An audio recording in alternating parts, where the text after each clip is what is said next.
even in the midst of a serious public health crisis.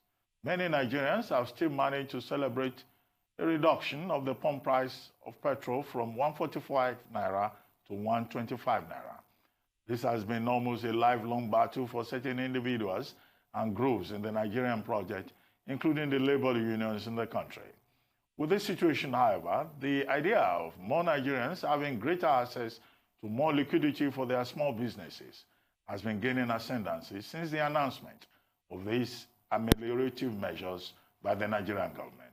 We now have a bit of conversation around this with Babatunde Ruwase, the immediate past president of the Lagos Chamber of Commerce and Industry. Mr. Ruwase, welcome to the morning show. Good morning, sir. Thank you for joining us. Good morning. Thank you for having me on the program. You are inside our studios here in Lagos, but because we are observing social distancing, you are in another part of the studio while we are in another part. But, well, that's the reality of the times. And it's our own way of telling Nigerians and others that, look, you have to observe social distancing because it's important. Now, but let's talk about some of the measures that the Nigerian government has taken. Many Nigerians have been asking for a reduction in the pump price of petrol and the deregulation of the downstream sector. Will you consider what is going on, announcements by the Minister of State for Petroleum Resources, the NNPC, the country's oil corporation, and then the Petroleum Products Pricing Regulatory Agency? Will you say that this is really a case of deregulation? And if it is, what are your ideas? Do you think that it's a welcome development? And do you think that it will be sustainable? Thank you for having me again. We had always been advocating for the eradication of this so-called fuel subsidy, which at a point was close to 1 trillion every year. Such funds could be directed to other developmental projects because actually funding consumption is not the best. You don't subsidize consumption. If you subsidize consumption, it will be counterproductive. So one would say it's a good development. But as a matter of fact, if you look at the drop in the value of oil at this time, one cannot say it's a removal of subsidy. You know, in the past 2 years or so, we've been talking about under-recovery. That's the name we have given it. We are not subsidizing, but we are under-recovery. That means you buy at a particular price, you sell below price, and you are selling at a loss. But it's a good development that we are keeping it this way. And if one looks at the budget 2020, about $500 billion had been slotted in there. So when the minister was talking about adjustments in the budget, one will see that about $500 billion of 1.5 trillion adjustment is actually this under-recovery thing that is being taken. So it's a good development, I would say. And that's what we've been asking for as a chamber movement. So many euphemisms: subsidy, under-recovery, deregulation, modulation. It all gets quite confusing. But what do you make of the concerns of marketers who feel that they were not consulted before this step was taken and that they have ordered products at a particular price, a higher price, and now they're going to be out of pocket? That's something that could be adjusted for because we've had situations in the past when prices go up and automatically they change the price. So these are things that they could do reconciliation at the back end to adjust for what they have bought at a particular price if they keep proper stock, and that could be adjusted. I don't see that as a problem. And nobody should bother so much about it, because if it was the other way around, everybody would agree with it. And one could say it's also part of the risk of the business, hazard of business, I would say. I asked you earlier whether this is sustainable, whether you believe that government is honest about, you know, this deregulation in quotes, as we put it, because all of a sudden the PPPRA is now being allowed or has been asked to henceforth modulate prices. What is the guarantee that if oil prices go up to $60, perhaps, that we will see a change? Or if it goes all the way down to $20, we will also see modulation. And our government will consistently allow the Petroleum Products Pricing Regulatory Agency to do its work. Other products are already, of course, deregulated. The only problem is with PMS. I think at this time, the government has the intention, but then whether the political will be strong enough to see it through. But if one goes by what we call body language, if the government has adjusted the budget by 1.5 trillion, and almost 0.5 trillion of that is the under-recovery that was placed in the budget, I think the government means seriously this time around. Of course, it doesn't look like there is any way out of it, because the situation we have found ourselves now is not going to go away quickly. So, and there was a talk about the National Assembly talking about removal of subsidy. I think it's past week or early this week. So I think we are... Sorry to interrupt you. We'll take a short break. When we return, the conversation will continue. Please stay with us.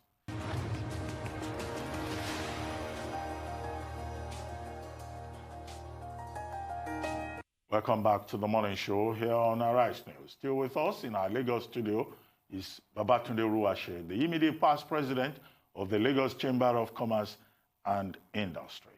He's here with us in our Lagos studio. Mr. Ruwase, before we went on break, you were, making some comments about developments in Nigeria with regard to certain steps that have been taken by government and whether those steps are sustainable with regard to the downstream sector of petroleum supply in Nigeria. Please, if you may continue. Yeah, like I said, it's like we have our back to the wall. The government has very little option at this time. It doesn't have enough fund to meet up with basic requirements, and the budget is being reduced 25% of recurrent and 20% of capital.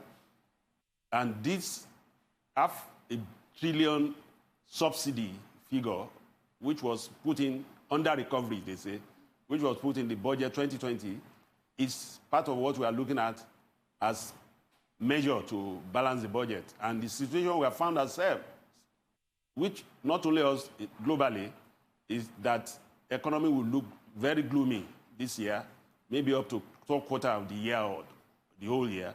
So I can see us sustaining this situation. The under-recovery team may not come back anymore. The government does not have a choice, I would think. Thank you, sir. So speaking of the situation, as you put it, which I would describe as a cataclysm, quite frankly, economically speaking, what is the best use of this crisis? You've just highlighted one, which is in regard to under-recovery. How else can this crisis be used? Well, the government need now to look at the side of the private sector for developmental projects, because funding by way of government is so limited.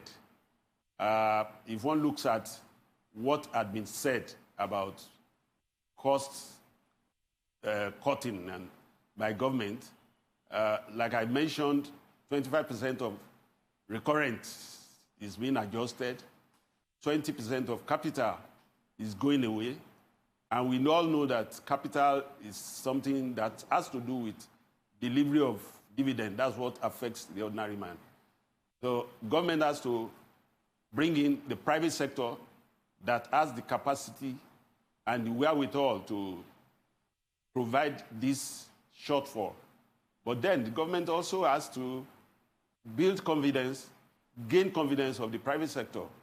Because if what has happened in the past is anything to go by, the private sector does not trust the government because of what we call inconsistency in government policies, policy shift. You put in money in a business at a particular time, the same government agency would come around and say, turn it to something else, and you lose capital. The most recent one is this usage of barges to move containers across marina from the port. All of a sudden, we saw a memo early this week, or late last week, that it should be discontinued. Only because it's alleged that it's been abused. Of course, you don't discontinue something like that. What you have done is to improve in control and monitoring. Because if moving container by river, by water, could be abused, is slower than going by road. It's slower than going by rail. So it's easier to monitor. Some people have put in investment to invest in badges to develop this business. All of a sudden, by just some policy shift or by memo, these guys have sort of have their investment in jeopardy. So the only way out for us is private sector that has the wherewithal. But then there must be some consistency in government attitude, and we must be able to respect the fact that when people put in money in a business, it should be respected, and whatever agreement that has been reached between government and an investor should be respected. So this, I think, is the only way out for us at this time. I agree with you. You're absolutely correct. Your point about policy misalignment, policy somersault, and policy inconsistency. But let's talk about how government has tried to respond to the coronavirus challenge. You see that in the response from, say, for example, on the monetary policy side, the Central Bank of Nigeria has managed to focus on the private sector and what can be done to rescue the private sector. We have had, all kinds of, measures that have been announced, 6 measures, and then later 1.1 trillion naira economic stimulus package. What do you think about this? And then government is indebted to the central bank up to about 4.4 trillion naira. There are also plans to securitize, federal government's debt to the central bank, and the private sector is part of that equation. What's your assessment of these measures in this regard, and also with regard to plans to stimulate the SME sector? Well, it's not the first time that we have government intervention, because what the central bank is actually focusing on is this intervention fund. But experience in the past is not very palatable to businesses, because some of these funds are there, but there could be certain things that makes it impossible for the ordinary businessman, I use that word, in ordinary, to access it. And you also cannot rule out at times where you have what we call political patronage. So it's there, we are talking about it, but I think we need to do more than just talk about it. We need to go back and see why we have not gotten the result, desired result in the past in such effort that has been made by the central bank. What central bank is talking about is actually concerns intervention fund. That is the fund that they have provided. Largely, businesses depend on other funds that comes from the bank. These ones cannot be done at the rate we are talking about. And a lot of people are doing business. So the central bank should actually look at taking certain measures that will be of benefit to everybody. Maybe the MPR should go further down. But then, of course, people will talk about inflation, rate of inflation. So we need to look at the whole thing holistically and do something that will benefit all, and not something that you need to know someone to be able to access, or the condition under which you can get it is so onerous that no one will be able to get around it. We have heard in the past where central bank will say these funds are there, but people are not coming. It's because the conditions that are attached to it, conditionalities that are attached to it, are very onerous, and it's not easily attainable by the ordinary person. Like we have also said, government should actually allow the private sector to propel the economy, to drive the economy. And a lot could be achieved this way. But then we need to get the confidence of the private sector. We need to look back and see all the attempts we have made in the past and why we have not achieved the desired result, and address those shortcomings in order to be able to move forward. Thank you, sir. That's a great point. According to the Association of Small Business Owners, their statistics released last year, 92% of SMEs that had to wind down between 2014 and 2019 because of economic hardships. 92% were manufacturing concerns, 6% commodities importers, and 2% consulting or in the service business. This was without the extra shock of the COVID-19 pandemic with the supply challenges from China and India. What is the prognosis now for these sectors, especially the manufacturing sector, in regards to unemployment, which is another huge issue? The federal government has had their budget review. They have assured, civil servants that they will get their salaries and pensions. But what about other Nigerians? Yes, that's what we are saying. The problem we've had in the past is still here with us, and it's like a carryover of this problem. All those ones that have closed down are closed down because of certain challenges that are inherent in the system. We talk about power, we talk about infrastructure. But the more danger to businesses are these regulatory authorities, which inadvertently could be at various governmental levels, local government, state government, and federal government. Regulatory, when you look at regulatory, they are more like revenue generating entities. These ones do more damage to businesses. If you talk of power, people can use generator. If you talk of bad infrastructure. Mr. Ruwase, thank you very much indeed for coming to the morning show.